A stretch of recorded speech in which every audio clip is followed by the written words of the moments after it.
We're always looking at ways to make these large language models, well, better at the hard stuff, like complex reasoning. It feels like a constant push.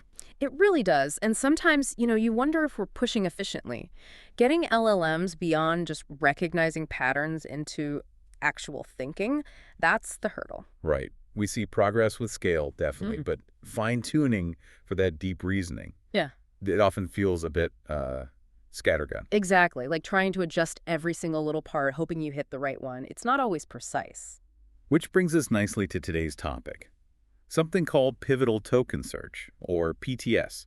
It's a new technique from Codelian, and it seems to be inspired by some of the interesting work coming out of Microsoft, like with Phi 4. That's right. PTS is really about zooming in, instead of treating every single word or token that the model generates as equally important. Tokens being the basic text units for the LLM. Precisely. Instead of treating them all the same, PTS tries to find the specific moments, the specific tokens, where the model makes a choice that really dictates whether the whole answer succeeds or fails.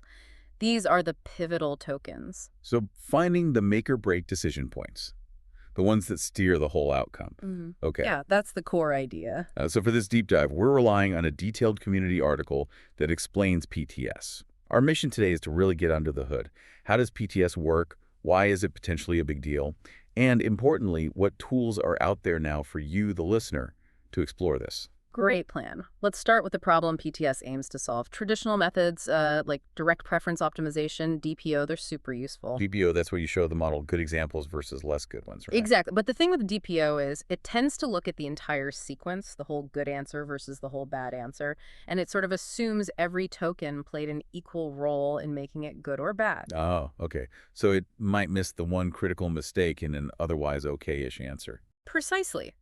For complex reasoning, that broad approach can be inefficient.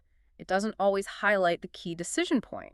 Let's maybe use an example to make that clear. Say, a math problem. Mm-hmm. An LLM is solving for X. Okay. It might need to isolate X. Maybe it chooses to cross-multiply first, or maybe multiply both sides. Both could be valid starting points. Right. Perfectly valid. But then maybe later on, it makes a mistake, simplifying a fraction or something like that. Yeah. That later step is the real problem. Exactly.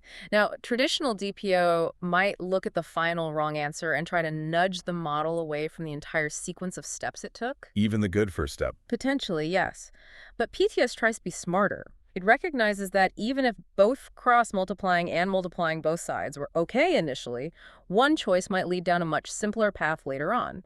The pivotal token might be that very first choice if it dramatically changes the difficulty or the likelihood of success down the line. Or it could be the later mistake, the simplification error. Or the later mistake. It's about finding where the path really diverges significantly towards success or failure. Got it. So it's not just about every single word being perfect, but about nailing those few critical junctions. So the million-dollar question, how does PTS actually find these pivotal tokens? It sounds tricky. Well, the article describes it using a method that sounds a bit like a binary search, actually. Okay, like narrowing things down quickly. Kind of. For a given prompt and a generated answer, it estimates the probability of that answer being successful if you stop generating at different points along the way. So, like, how likely are we to succeed if we stop after token 10, after token 20, that sort of thing? Exactly. Then it uses this recursive process, dividing the sequence up, looking for the specific token where adding it causes a really big jump or a big drop in that estimated success probability. Ah, so if adding, say, the word factor suddenly makes a correct math solution much more likely according to the estimate, that's potentially pivotal. Precisely. Or if adding incorrectly tanks the probability, that's also a strong signal. It zooms in on those moments of high impact. Okay, that makes intuitive sense. It's finding the points of highest leverage. Right. And once it identifies these pivotal tokens, it doesn't just lump them in with everything else for training. It creates more focused preference pairs. What do we mean by focused? Instead of comparing a whole good answer to a whole bad answer, it might create a comparison that specifically highlights the choice made at that pivotal token, like showing the preferred token versus the rejected token right at that critical decision point. Okay, that sounds way more efficient. What are the big advantages, then, of this approach? Well, the immediate one is efficiency, like you said. You're concentrating the learning signal right where it matters most. Less noise, more signal. Exactly. You're not diluting the feedback across dozens or hundreds of perfectly fine tokens. It's more like targeted training. Right. And the source mentioned it's better when both the good and bad answers have some correct steps. Right. How does that work? Yeah, think back to the math problem. Maybe the final answer was wrong, but the first few steps were actually correct. Oh, PTS can identify the specific token where things went wrong later on. It can then create a preference pair focusing just on that bad decision, comparing it to the correct choice at that point, without necessarily penalizing the good initial steps. I see. So the model learns this specific turn was wrong, not everything you did was bad. Exactly. It's much more nuanced. That feels really powerful. And it also seems like you can use PTS to get more out of the data you already have. You don't always need brand new data sets. That's a key point. You can run PTS over existing sets of model generations, find the pivotal tokens within that data, and then create these focused DPO pairs. It's like extracting more value, more learning from data you might already possess. Okay, this is definitely sounding promising. So for people listening who are thinking, right, I want to try this, what's actually available, the source mentioned resources have been released. Yes, quite comprehensively. The creators, Codelian, have put the full PTS algorithm implementation up on GitHub. The actual code. The whole thing. Code, data generation pipelines, evaluation tools, metrics, examples. It's all there. If you want to really dive in, the place to go is github.com/codelianps. Wow, okay, a full toolkit. That's generous. Is there anything else? Like data? Yep.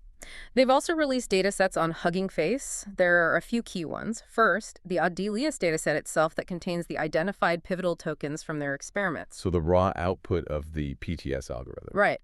Then there's TPAB-B pairs. These are the preference pairs built around those pivotal tokens, basically ready to use training data for DPO. Okay, useful for fine-tuning. And maybe the most interesting one for some folks, Pete steering vectors. These are basically numerical snapshots of the model's internal state at those pivotal moments. You can potentially use these to directly influence or steer the model's generation during inference time. Well, okay. That sounds like a more advanced technique. It is, but it's out there. You can find all these data sets on huggingface.co datasets. Just search for PTS. Amazing. So Yeah. code data sets. Mm-hmm. What about actual models? Can people use models already trained with PTS? Yes. They've released fine-tuned models on Hugging Face as well. There are some base models improved using these PTS pairs.